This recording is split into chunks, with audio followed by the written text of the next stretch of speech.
Good morning, good afternoon, good evening, everyone. Welcome to the CKS online webinar. Please be informed that in addition to the live video that we are having in the Zoom meeting, the live webinar is also made available in CKS Facebook page. And after the live webinar, the video will be recorded and made available in our communication channel, such as our website and our YouTube channel. My name is Sun Pun Lu. I'm a program manager at the Center for Khmer Study. In case you haven't aware of the CKS online CKS, the Center for Khmer Study, I would like to introduce you that CKS is a non-profit and non-governmental organization working on promoting research, teaching, and public service in the field of social science, humanity, and art in Cambodia and in the Mekong River region. Up until today, we have served this mission for up to 25 years.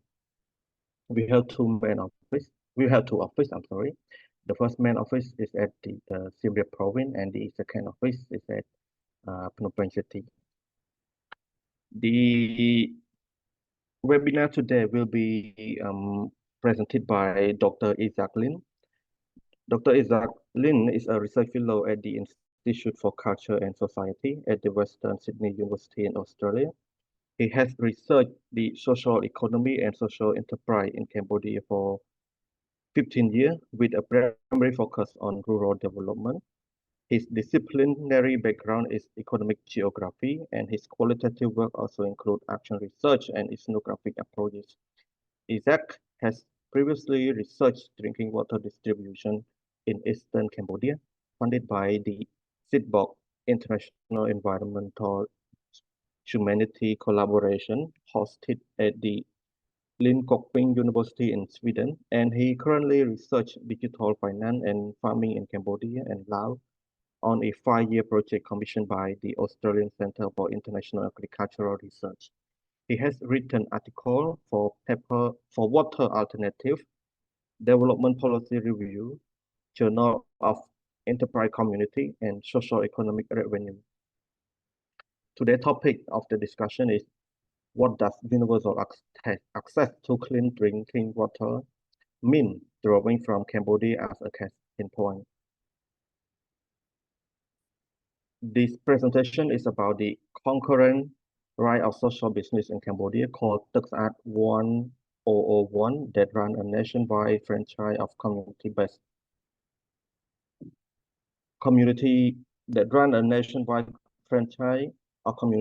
water kiosks selling drinking water in 20-liter plastic bottle.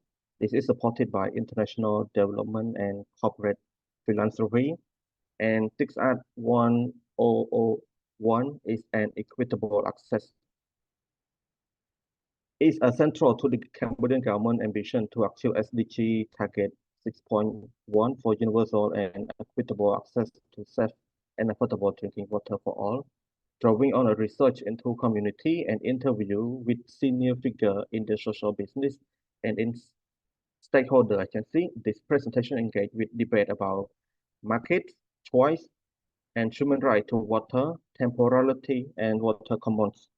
It also shows how development agencies function as political brokers while supporting social business in accordance with the principle of adaptive development, while raising concern with the technical narrative of social business and the assumption it can easily replicate it from one community to another. Please also be informed that if you have any question during the webinar, please feel free to drop it in the Q&A session. And for our Facebook audience in the Facebook page, you can drop your question in the comment section, and our organizer team will forward the question. The floor is yours, Dr. Isaac. Can you please share your screen?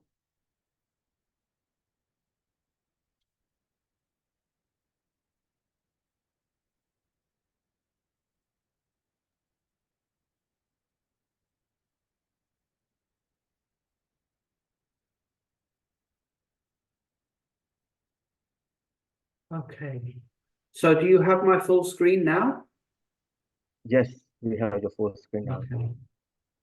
So thank you very much, Rangpanler, for the introduction to my presentation today. And I would just like to start by saying that for many years I have wanted to give a webinar for CKS.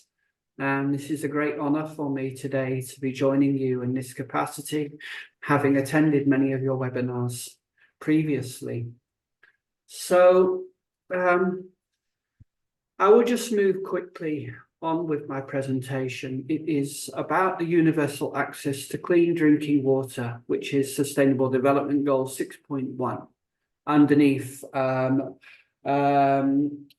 Sustainable Development Goal 6, Life Below Water. Okay, so what we can say is, firstly, that an issue at the heart of the presentation today is the human right to water that was ratified by the United Nations in 2010. This human right has been actually critiqued for the absence of any specific demands about how water resources are to be governed or how the human right to water is actually to be fulfilled. It has been labeled as an empty signifier. It mobilizes progressive activists and conservative policymakers alike because any solution can be proposed. Everything is on the table. So from the activist perspective, the regulatory role of the state must be maintained to ensure that water is preserved as a public good. The state must make investments into the water commons in order to ensure that access to water is inalienable and that it is not determined by the decisions of big international companies. But from a conservative policy-making perspective, water resources should be privatized to get investment and reduce the burden on the public budget. This presentation today speaks about the human rights concern in relation to bottled drinking water, which water activists usually oppose. They will argue that it transfers the duties from the state and the government to large water companies, and that it is part of a post-political discourse where consumer choice is spoken about with water markets, while the uneven choices that the poor can make are pushed to one side. So my research raises many questions, but the point underlying all of them is that I want to avoid polarizing narratives, whether bottled water is a good thing or a bad thing, from extreme arguments from one side to the next. I want to avoid polarizing narratives if possible. All my questions are subsumed under one overarching one, which is whether bottled water or whether bottling water and selling it is always opposed to the human right to water. I start by mobilizing work from Erin Taylor and Heather Horst, for example, who show that there is a difference between public goods and social goods. Social goods are different to public goods because they have the possibility of being delivered privately when there are limits to capacity. And therefore, they can also take place through private companies or non-profit companies with subsidies from the government. So Taylor and Horst were really talking about mobile telecommunications infrastructure, which is delivered, and it's definitely a social good that's important for the nation as a whole, but you would not expect the government to deliver on every aspect of it. The next consideration is whether a pro-social business, a business nonetheless, but a pro-social business, is now an advanced field. There is a lot of literature on social enterprise and social entrepreneurship.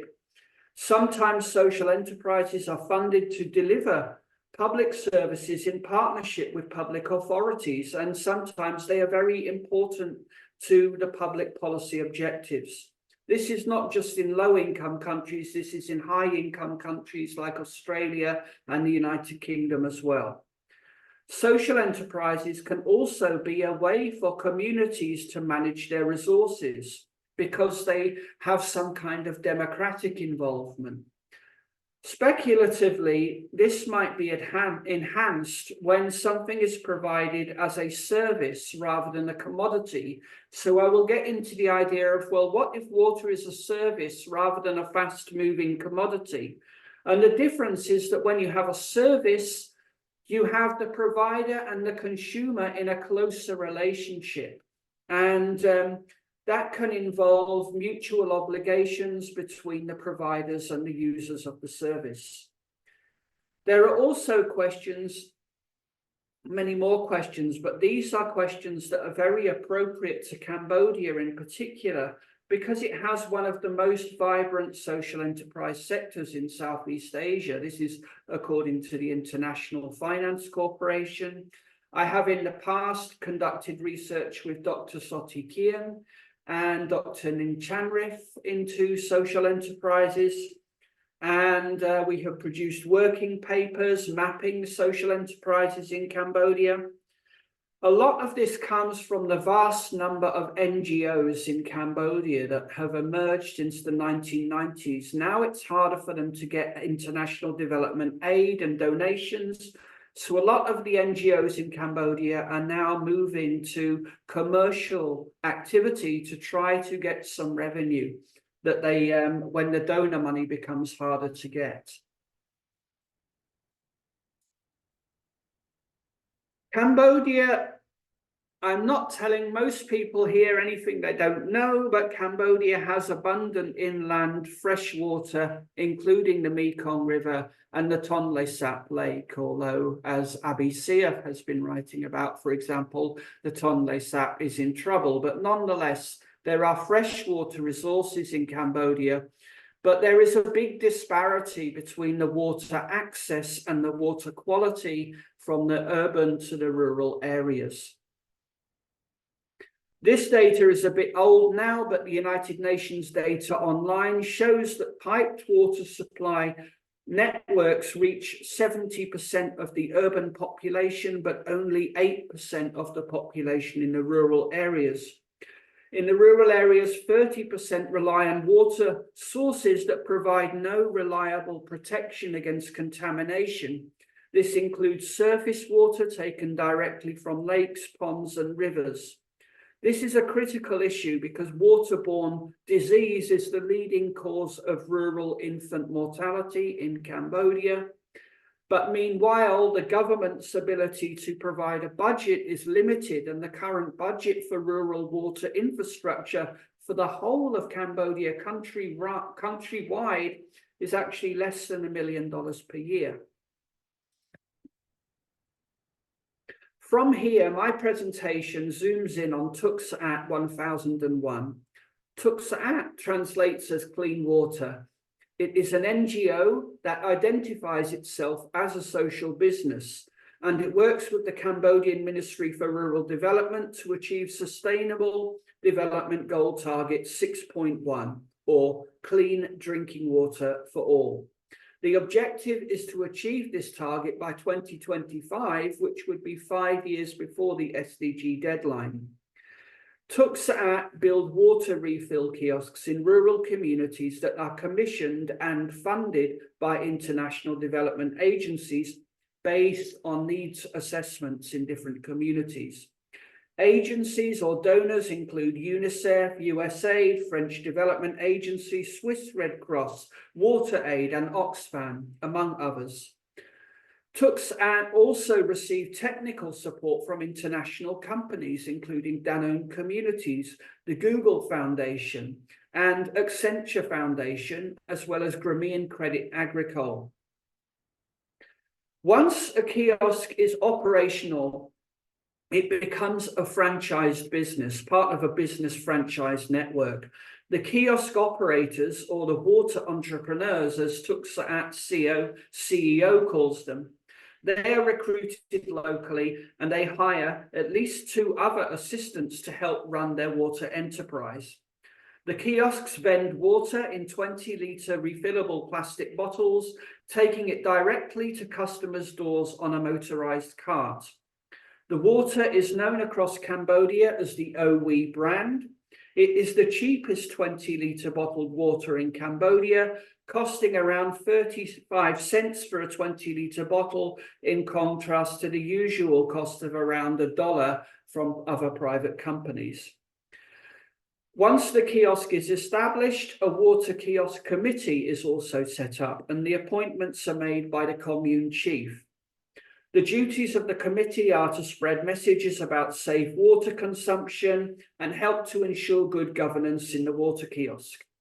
The committees are set up on the insistence of the international donors who pay for the construction of the kiosk and who also pay a stipend of around $10 a month to each kiosk committee member. This has been a big success, this model. More than 300 kiosks have now been built with the donor funding, selling more than 10 million litres of Owi water per month in 18 of Cambodia's 25 provinces. The kiosks generate salaries for workers, and 20% of the sales revenue from the water bottles is paid back to Teuk Saat for service that include monthly water testing and ongoing business and technical support. The water kiosks use pumps or boreholes to draw in local water sources, including surface water and contaminated groundwater that would otherwise be unsafe to drink. The kiosks contain sophisticated membrane-based treatment facilities. This includes the inside of the kiosk here, where you can see some of the technology that is being used. Behind the wall, a preliminary treatment process involves pre-filtration, percolation, sand filtration, and activated carbon to improve the water color and the water odor. Treatment then moves on to 4 more filters that get pollution particles down to 1 part per million before the remaining bacteria is killed with ultraviolet rays. The water conforms to World Health Organization standards, and it is tested every month at one of Teuk Saat's regional laboratories that also provide water testing services to other private companies, development agencies, NGOs, and government agencies. The water company that provides the filtration and the UV disinfection technology that you can see here is called UV Plus Solaire. It is based in France, and it was set up with equity investment from Grameen Credit Agricole and Danone communities. For those of you who do not know who Danone are, they are one of the world's biggest beverage companies. So I visited 2 Owi kiosks in eastern Cambodia. One of the kiosks is classified by Teuk Saat as a Tier 1 kiosk, meaning that it easily exceeds its monthly sales targets. This kiosk was commissioned because of high arsenic contamination in the groundwater. The other kiosk is classified as a Tier 3 kiosk. It continually fails to make the basic sales targets of 60 bottles per day. The kiosk was commissioned on account of inadequate water infrastructure and many villagers drinking raw water from community ponds.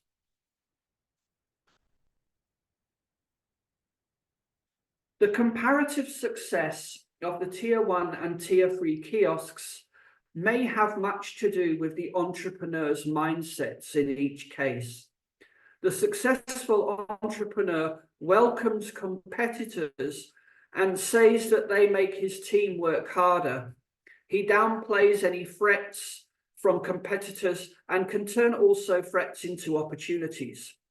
5 years after the kiosk was set up, for example, a chlorinated water supply network arrived locally, and his sales fell by 30% in the dry season.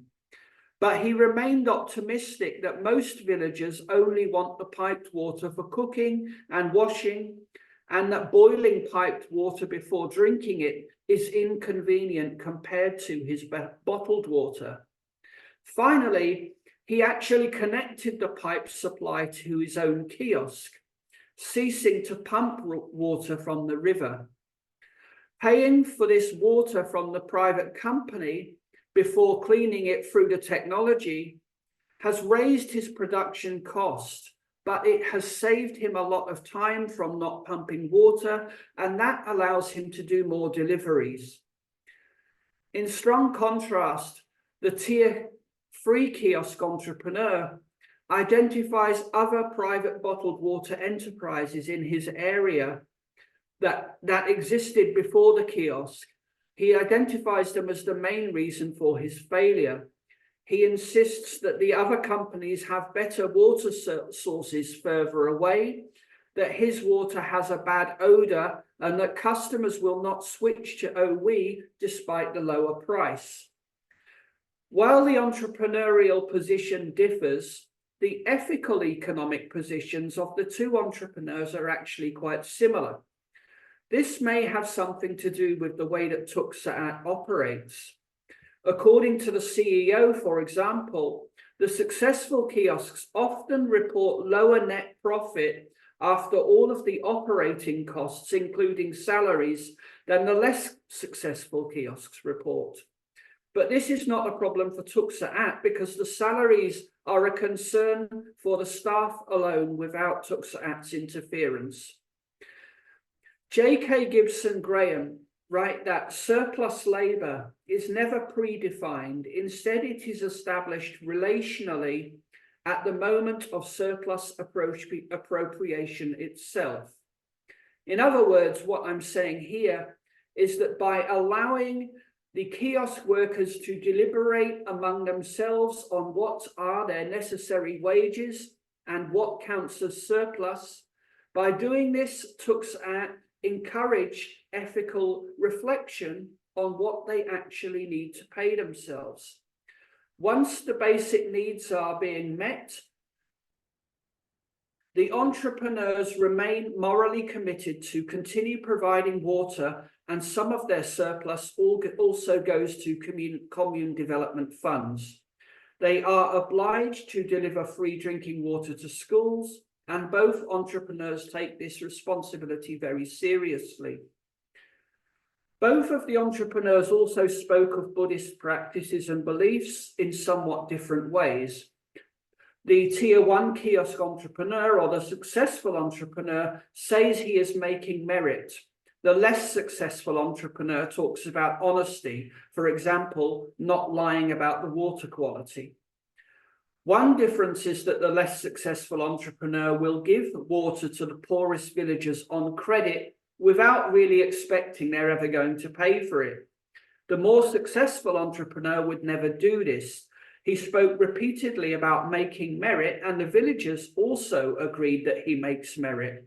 But the entrepreneur says that free water sets a bad example for his business, and he insists that all villagers can afford it.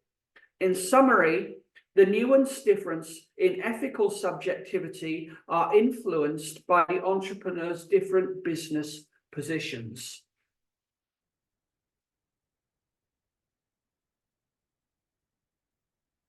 The Tier 1 kiosk service users have a very strong affinity or bond with both the water entrepreneur and also the kiosk facility itself.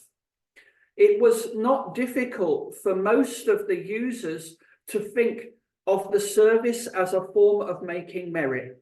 One female in her 40s was very clear about this before talking about the home delivery and how the kiosk workers carry heavy bottled water up 3 meters of steep stairs to the door of her house that rests on concrete stilts. In a female group discussion in this location, the emotional investment in the kiosk also became very clear.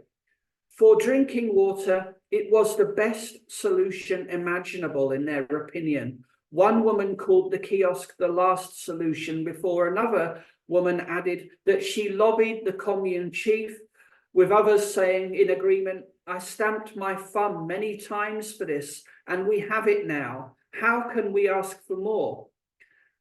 Villagers agreed with the position of the entrepreneur about water never being given freely. Not only was payment deemed necessary, but also they said it was a duty to pay for the water. Perhaps then this duty comes from the influence of the Water Kiosk Committee. The villagers were influenced to accept and pay for OWE water in order to be counted both as responsible household carers for their family and also as community citizens at the same time. Or perhaps, on the other hand, the duty that the customers feel to buy OWE is a sincerely felt duty of care for this community resource that they had been involved in. Either way, this stands in contrast to the situation around the tier 3 kiosk, where villagers who know the entrepreneur speak respectfully about him. But there is a tendency to view the water as little different to any other water company. They don't see OWE as significantly different to any other private company. And moreover, without a pipe supply to this location, local villagers viewed the kiosk actually as a second-rate solution that has been allocated to them by the authorities. While the tier 1 kiosk entrepreneur undoubtedly has a stronger entrepreneurial disposition than the tier 3 entrepreneur, it is clear that the service users at the tier 1 kiosk are much more supportive and loyal towards their kiosk. This may also have a lot to do with the entrepreneur's business-like attitude that inspires their trust. But what I find is that it probably has more to do with the pathway of the emergence of this particular kiosk in a commune where the population is more politically engaged and represented by a commune chief with very strong connections into the ruling party. In 2017, running up to the national commune elections, a new highway was initiated. The highway can be considered, like documented in other cases, as a promise of what is to come if the villagers make the right political choice at the commune elections. The highway was finished not long after the commune elections, and after that, a private water treatment business was established along this highway, which quickly began connecting the villagers to a piped water supply. In this environment, mobilizing the villagers was not too hard. They had long been lobbying the commune chief for a solution to their drinking water problems, and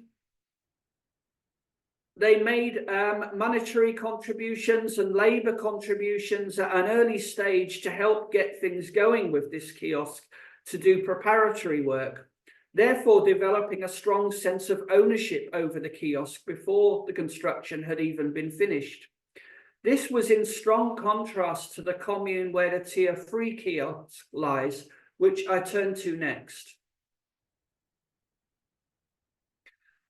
The tier 3 kiosk didn't come about through community mobilizing. Instead, it came from the individual actions of the former commune chief there, who represented the Cambodian National Rescue Party, the main opposing political party to the Cambodian People's Party. He approached Teuk Saat personally before UNICEF commissioned the kiosk because of insufficient water infrastructure in the commune, which he claimed was because the commune was not a ruling party stronghold. In the absence of community help for the preparatory work for the kiosk, he also took out a loan from pagoda funds that he was personally liable for. After the 2017 commune election, where the National Rescue Party gained more than 40% of the vote, it's widely reported and widely known, the opposition party leader was jailed and his party was disbanded. The National Rescue Party commune officials were then given a choice of either defecting to the ruling party or being thrown out from the commune hall, which is what happened in this case when the former commune chief declined to defect to the ruling party.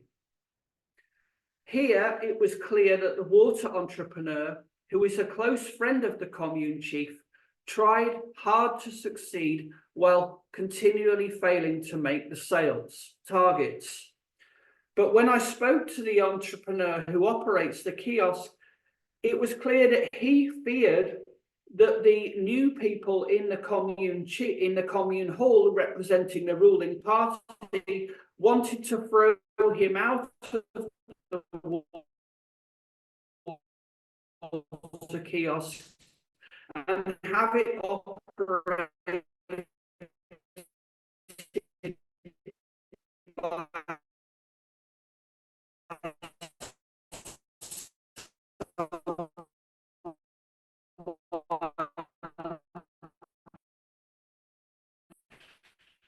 who was loyal to their party. At regional business team would rather he leave the kiosk so that they can have smooth relations with the new commune officials.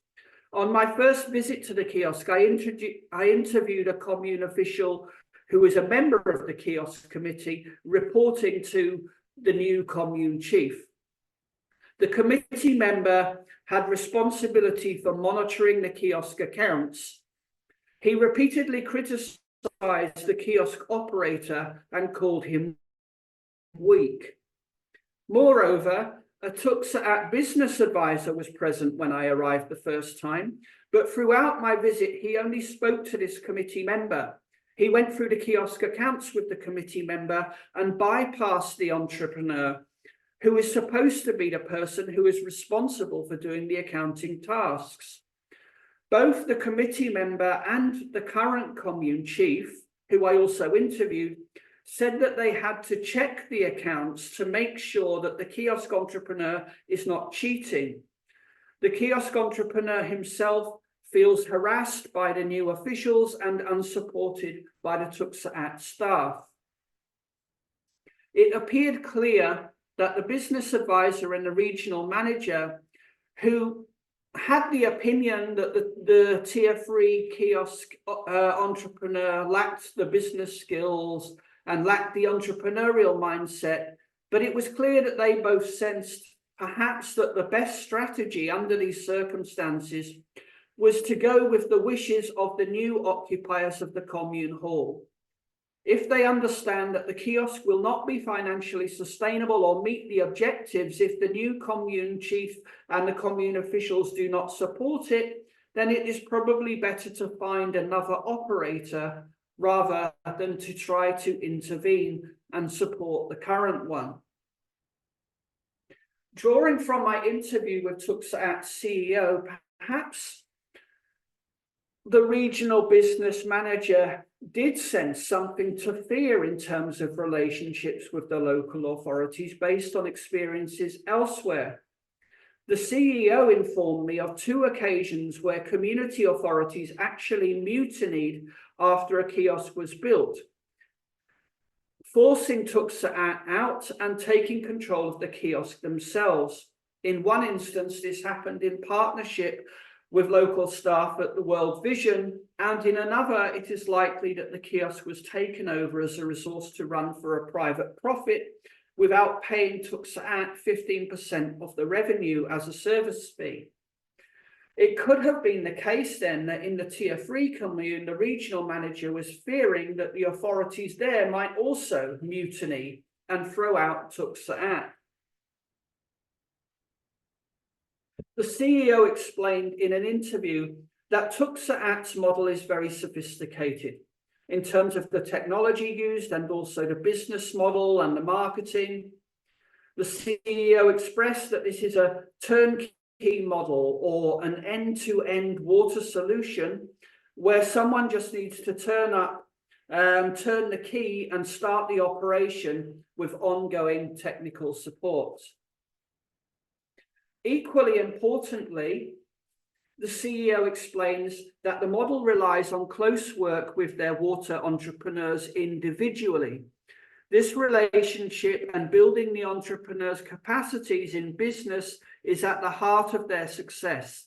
And to this end, they set up the Social Entrepreneurship Training Academy for their water entrepreneurs with technical and financial support from Accenture PLC International Consulting.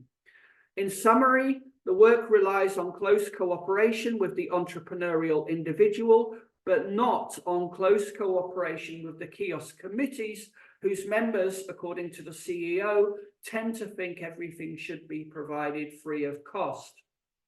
During an interview, as this technical narrative unfolded, my mind was drawn to the critical literature on the politics of social entrepreneurship authored by Pascal Day, who is referenced in some of my papers, who explains that the rationalism inherent to social entrepreneurship discourse implies that, quote, by applying the best management approaches to social issues, one can remove uncertainties and make chaotic and complex affairs of social life appear well-ordered and manageable.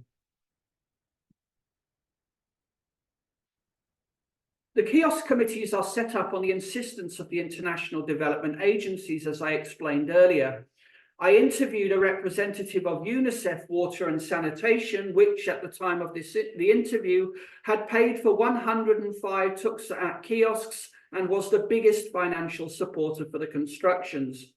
The representative said these kiosks were the most cost-effective way for reducing infant consumption of dangerous drinking water.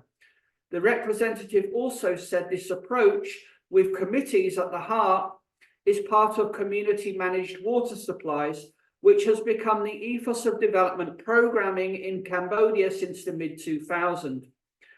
It is critical in this person's view that communities are engaged as stakeholders from the beginning.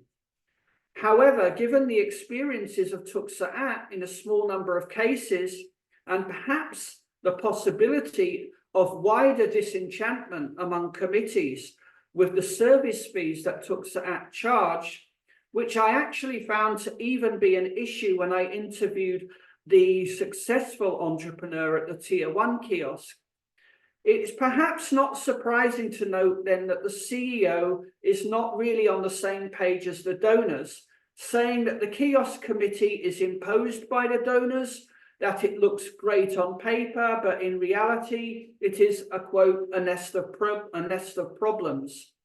The CEO elaborated that the committee's role should really just be in marketing OE water at community events and ensuring that local public health centres, schools and so on are promoting it, but not interfering therefore too much with the kiosk management.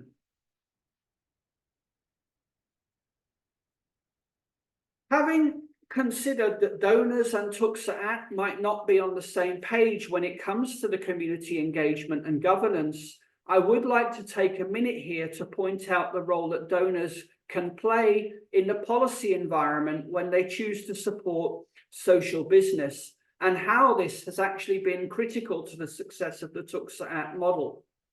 Social business, which has been credited to Mohammed Yunus, who is known very well also for microfinance, has become popular in international development programs. It is seen as a way to adapt solutions in response to markets and then disseminate the solution on a wider scale in a more financially sustainable way than can be achieved by normal development projects.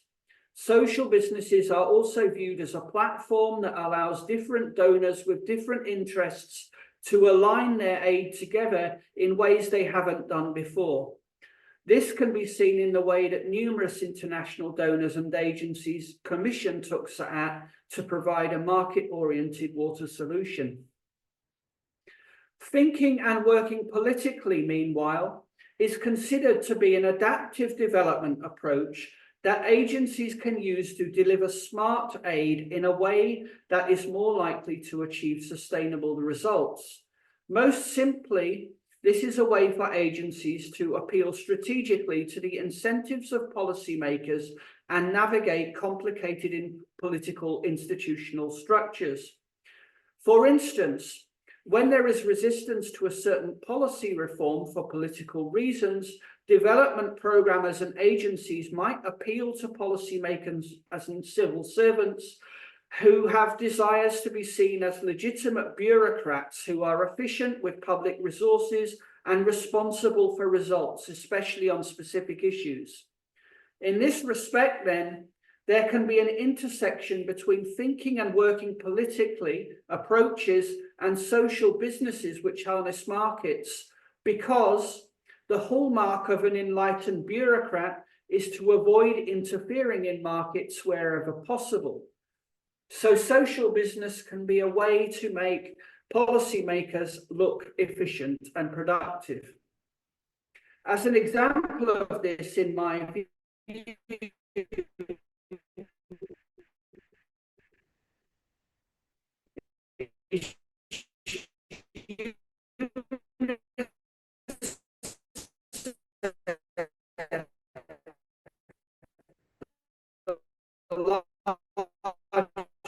supporter of Teuk Saat, community managers specifically for non-government agencies. There is a separate subcommittee on the National Water Working Group that deals with private sector water providers. Teuk Saat, meanwhile, is strategically placed in the non-government subcommittee that UNICEF co-chairs, despite the fact that Teuk Saat's franchised water kiosks are operated as businesses. This is a politically clever approach. Firstly, this approach, thinking and working politically, if you like, has brought Teuk Saat and the Department for Rural Water Supply into a very close relationship. A senior figure in the department told me in an interview that Teuk Saat, quote, seems like the right hand of the ministry. It is a mechanism to make things happen. The department plays a vital role in identifying communities in need of a kiosk and in facilitating relations with local authorities. Secondly, of equal importance, this approach also avoids close scrutiny from other private water, from the other private sector subcommittee on the way that Teuk Saat actually undercuts the prices of other private bottled water businesses. Teuk Saat can do this because the sunk business costs, namely the construction of the kiosk and the initial outlay for all the technology, is all supported by international development, so the kiosks do not have to recover this money from the bottled water sales.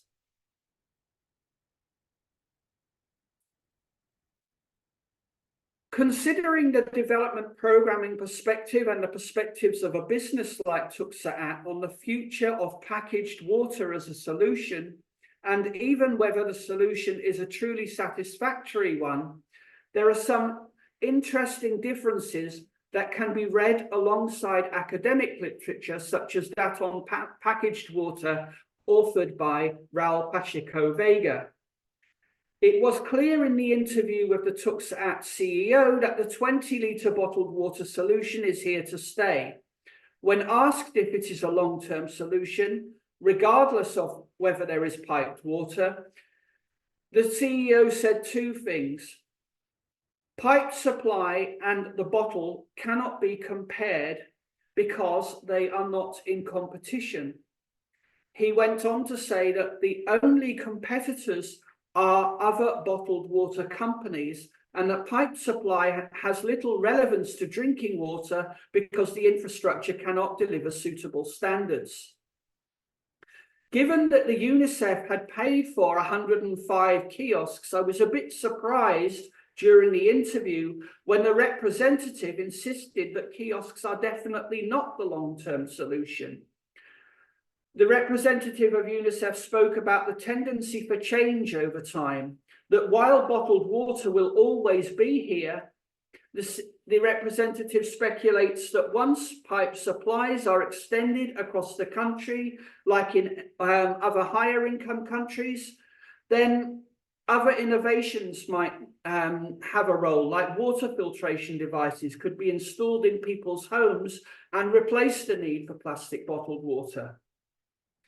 Unlike the UNICEF representative, the academic Pacheco Vega says that if bottled water is anything more than a short-term temporary measure, such as helping people after an earthquake or another natural disaster, then it is unethical because it is a slippery slope. The more that people accept bottled water, the more the regulatory role of the state and democratic control over water is damaged. While UNICEF's representative and Pacheco Vega have temporal perspectives on completely different scales, in my article published by Water Alternatives, I personally do agree with the UNICEF representative. Firstly, the efficiency of tap water in a rich country where safe piped water supplies are widely available is different to the efficiency of tapped water in Cambodia. The CEO of Teuk Saat is right to say people in the villages would still boil piped water before drinking it, creating the added expense of wood fuel and health risks from smoke inhalation. But that is the current situation. It is conceivable that things will change. Pipe supply is always the cheapest way to transport water in large volumes, and just like high-income countries, people in Cambodia may eventually look for ways to use this more. Teuk Saat's business model has tension, both in terms of the place of their kiosks on the rural landscape and the practicalities of operating social business in an area of political concern under sometimes difficult political conditions. But putting that aside for now and taking a broader view of the successes, I do contend that in addition to preventing waterborne illness and child mortality, Teuk Saat has succeeded in supporting community resilience in one commune here, at least in this research, and doubtlessly in many, many more communes across Cambodia. Some key points from different literature on community-based social enterprise include that they act as what we call bricoleurs. They create social value by bringing underused resources or difficult to use resources into public use in new ways that wouldn't happen otherwise. With Teuk Saat, we can say that undrinkable surface water is now a resource that becomes an asset. It can be safely consumed and meet the needs of the poor.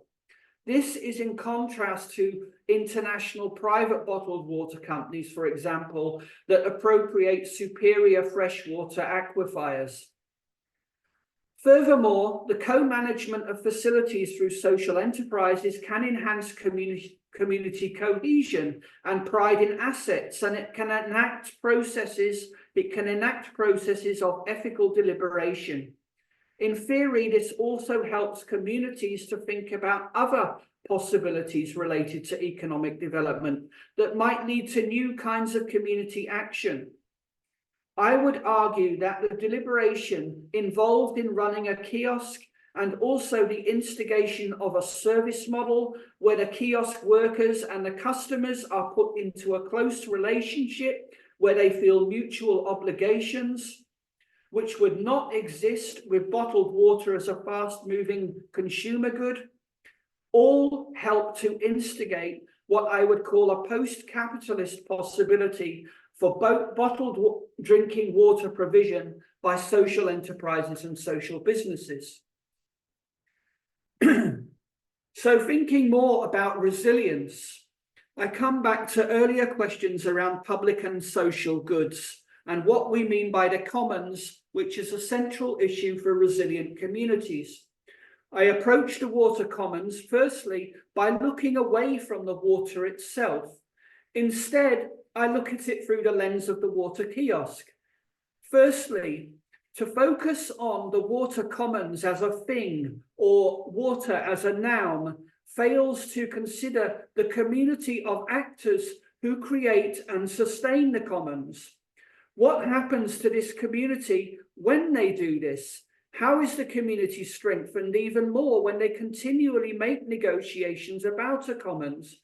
In this way, commoning emerges as a continual process. The commons is not a thing that stands still, because if people are not involved in sustaining the commons, then it is almost certain that the commons is in decline. The water kiosk infrastructure, for instance, is a channel for international aid flow, or in other words, for financial redistribution from rich to low-income countries. It is also the infrastructure through which low-cost subsidized drinking water flows on the way to hundreds of thousands of rural village households, while enabling some community members to get a modest but hopefully secure livelihood. Importantly, the kiosks are built on community land rather than on any individual's private property. The Tier 3 kiosk, for example, is built on land that belongs to the local pagoda. This use of public land avoids conflicting claims of ownership. It embeds the sense that we water belongs to the community, and it encourages contributions in some cases through which community members are able to care for and support the community facility. In summary, instead of focusing on water itself, when I think about the water commons, my claim is to focus on how water kiosks are an infrastructure that sustain the water commons through different kinds of international and local investments that generate stakeholder ownership. Of course, there is no getting away from the Cambodian government's low budget allocation for rural water infrastructure. But while this implies a dereliction of duty that activists might talk about, it does not actually imply a dereliction of the state's regulatory functions. This is because the Department of Rural Water Supply works very closely with Teuk Saat in a very closely coordinated and strategic relationship. So, yes, there is still a role for the government agency in ensuring that public goods and social goods and the water commons are maintained through a social business model. Thank you.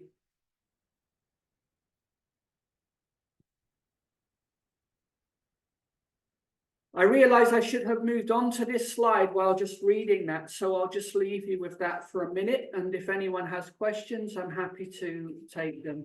As another point, I have references in this slide that you will be able to see. This is my published output on this research, and also the papers that I have referred to throughout the slides are in the presentation as well. Audience, please be informed that if you have any question related to the discussion, please drop your question in the Q&A box and we will ask it directly to our speaker. And for the audience from Facebook page, please also drop your question in the comment section, so we will ask them to the speaker directly as well.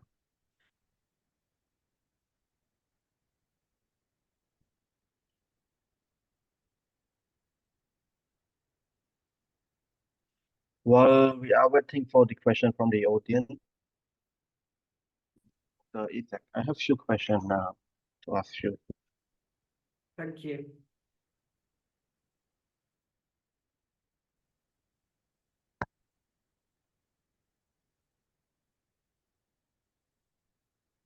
Based on your observation, do you see any gender aspect in the topic of Teuk Saat 1.1, for example, in terms of the franchise owner, the worker in that industry?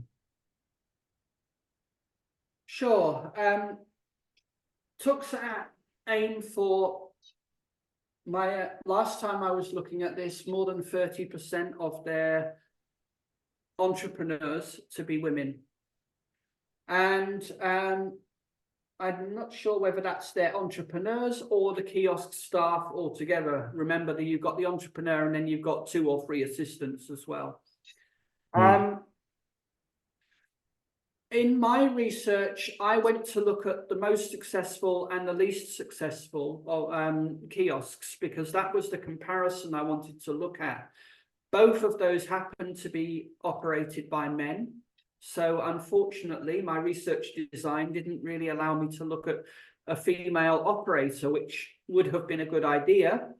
In one case, the operator's wife was a member of the kiosk team, and she did a lot of the lighter work, the cleaning bottles, and cleaning the bottles and filling them, but not so much of the heavy lifting. And she felt very passionately about this service for the community, very passionately about this being a form of merit, this being a service that, especially when they had high arsenic contamination in the groundwater, she was very driven. And I think there were a split subjectivity here, partly a business person, but partly a mother who doesn't want to see other children drinking polluted water and getting sick.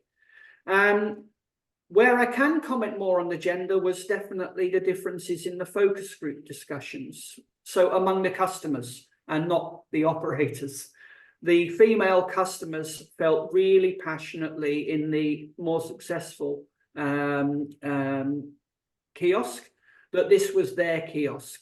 They had lobbied the commune chief, but they had also had very good experiences with political engagement, because the road had come and the new water company had come to build their pipe supply.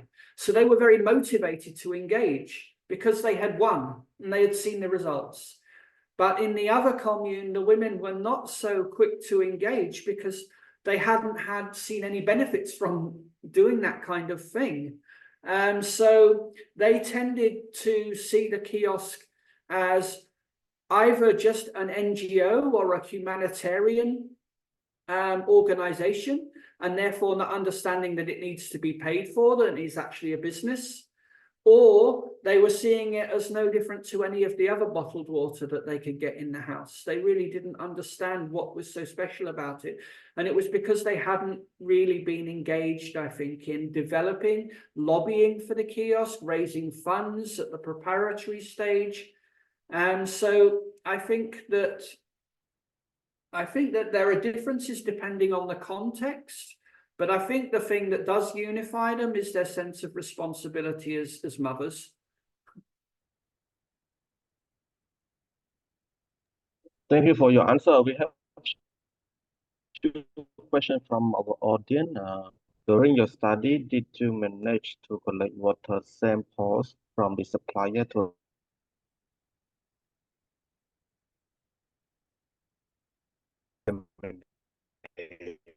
No, that was not my focus. I did actually visit the testing laboratory, and I have another work in progress that's more about the production process, and it includes issues around the plastic bottle as well, which is not, that's work that's being done at the moment. No, I did not. I did not do that. That's not my work. I'm not in the field of epidemiology or anything like that. I'm an ethnographer and I do community-based research and action research. So it's not something I would really do, but I can tell you that this water conforms to the World Health Organization standards, and it is tested, and that the laboratory that they have is really amazing and very high-tech and sophisticated, and has the confidence of private sector and NGOs and government agencies who also pay Teuk Saat to use their laboratory to do water testing. So I would assume that with this monthly testing, they are vending good quality water, yes.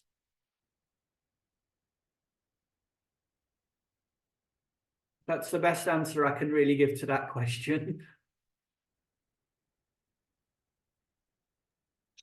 I'm sorry, can you still hear me? Yes, can you hear me, Panlo?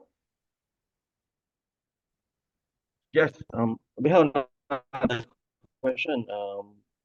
To what extent climate change affect the water operator, and if you have any information from your. I don't have any data on that. That would be a very interesting question, because if they're going for surface water, for example, the Tonle Sap is a source for a number of kiosks in Battambang and Siem Reap. But the decline of the Tonle Sap, not just due to climate change, but other hydrological issues, that Abby Seif has written the most beautiful book about this, called Troubling the Water. I could imagine that that will have an effect on the water resources that the entrepreneurs can draw from. I didn't hear the kiosk operators speak about climate change as an issue for their water supplies. They didn't seem to have a problem acquiring enough water. But that is a very good question to ask. I know that Teuk Saat make some claims to be helping with climate change, because if people drink their bottled water, they don't have to boil the water first. And if they boil it, that's usually with wood from the forests and from the deforestation woods. So there is a claim to be helping to reduce deforestation by providing this drinking water. That's a different issue entirely to the availability of the water source, but I know this is something Teuk Saat think about. Very good question. I would like to know that. And definitely, I think in some areas that are really acutely hit by increasing water shortages, the Teuk Saat model may also have some problems. In the dry season, anyway. What we found also in the raining season, there is less consumption of the Teuk Saat water, because people will tend to drink harvested rainwater more, which also has a lot of problems in terms of malaria breeding, mosquito breeding in the water jars and things like that.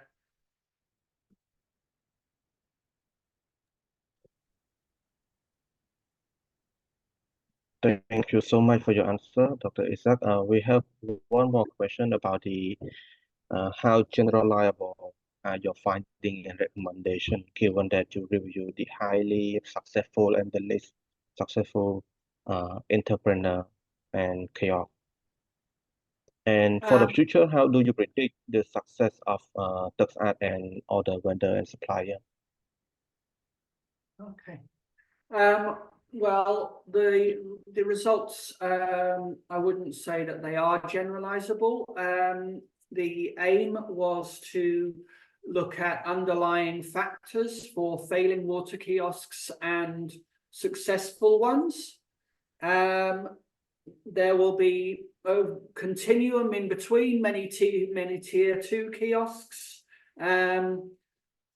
that would have different circumstances. But what I do argue is that development agencies need to think on a case-by-case basis quite carefully before they plan to implement a water kiosk. It can't just be assumed that you have a turnkey model that can be repeated from one community to another community so easily. I think that they could use consultants. There could be something that they do in communities to go and assess the situations on a case-by-case basis to see if they think that the community is really likely to support the kiosk, to see if there are problems with community engagement that would need to be addressed first.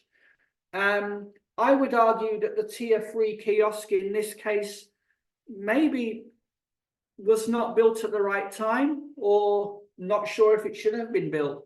But if I was a consultant and I'd gone to the commune where the more successful kiosk was built, I would have said, yes, definitely build a kiosk here, because there is a strong appetite and there is strong community mobilizing, and the circumstances are conducive to a successful kiosk here.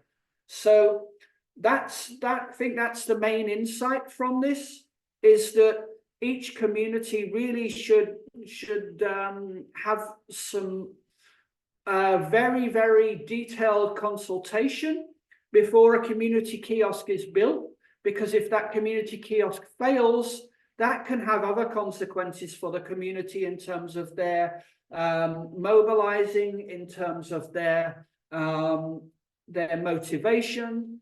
If they experience a failure, then they may not be interested in mobilizing for other things as well. So it's a lot of responsibility to introduce such an important infrastructure into a community that is such an important resource, especially as the UNICEF representative was saying, that, you know, communities want piped water. And if they haven't got piped water, they might not look at the kiosk as the best solutions to their problems.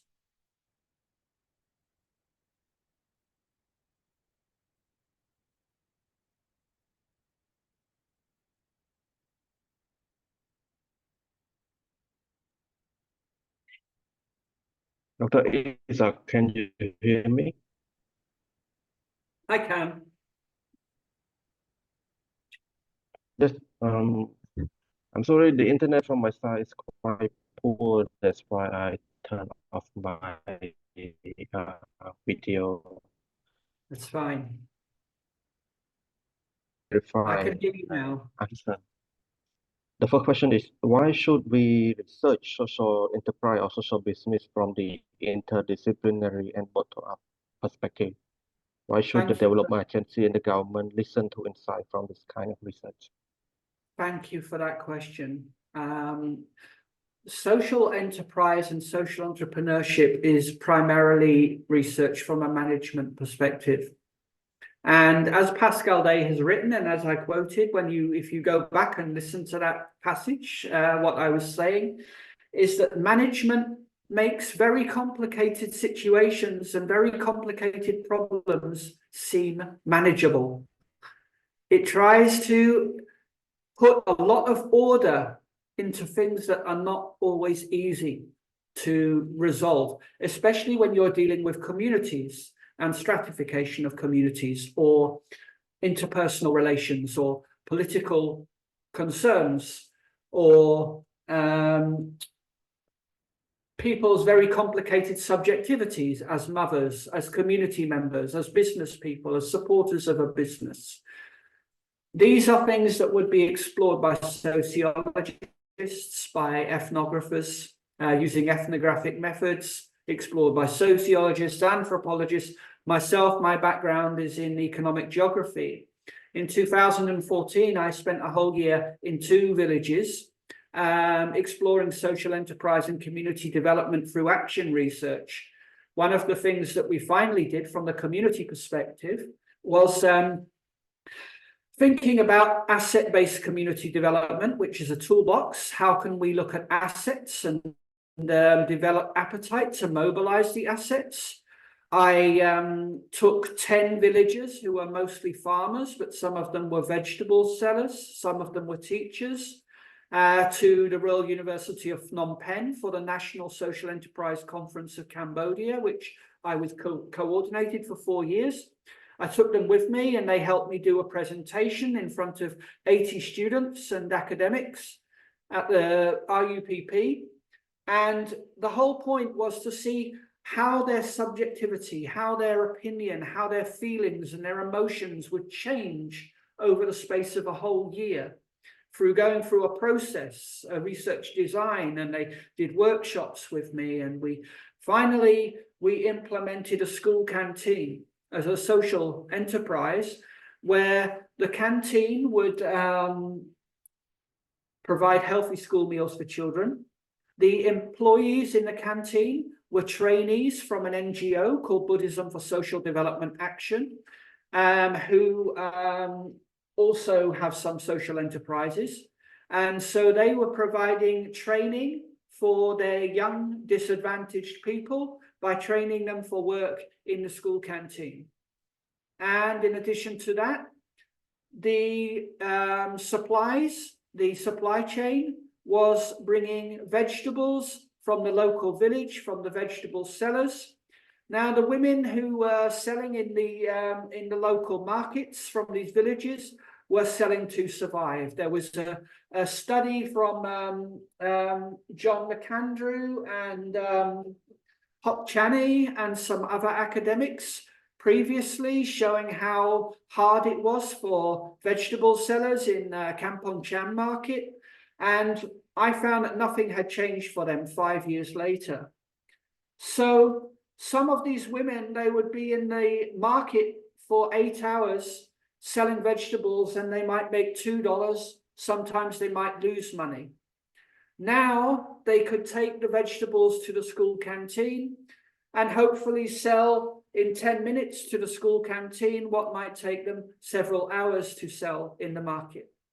So it was a social enterprise that made sense in accordance with the lived experience of the villagers, with their realities, with their real needs and their really identified needs, not from the perspective of management consultants who look at things like from a helicopter, from the top down and say, all we need to do is develop the market. From my opinion, social enterprise is very complicated and more sustainable and more organic when you actually start with the communities first. And that requires interdisciplinary thought, not just management.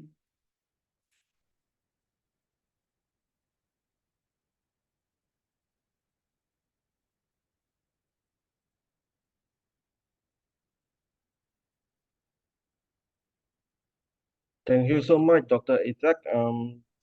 Our time has almost come to an end. Do you have anything to add I'd just on like your to say presentation thank you today? very much. Arkon Charan Samram Pelvilia, Kunyam me and Pelvilia are some say. I've had a very nice time. It means a lot to me to present my work to CKS. And another time I would be happy to present something else. I could present my PhD another time, which was a completely different project. I have done another action research with Buddhism for Social Development at Hanche Bamboo Meditation Resort, where we work together to remove plastic from the supply chain. That's another work in progress that I will be happy to share when it's written. I have many different things going on. And also actually my work now for the Australian Centre for International Agricultural Research is finding out a lot of interesting things about how smallholder farmers use digital financial services in Cambodia and Laos. And it looks very different in the two countries. And that would be partly relevant to your last seminar on the farmers' adoption of technology and innovation. So that's another seminar I could also do for CKS sometime towards the end of this project I'm working on. But just Van Leur, thank you very much again. It's an honor to be speaking to you. Thank you.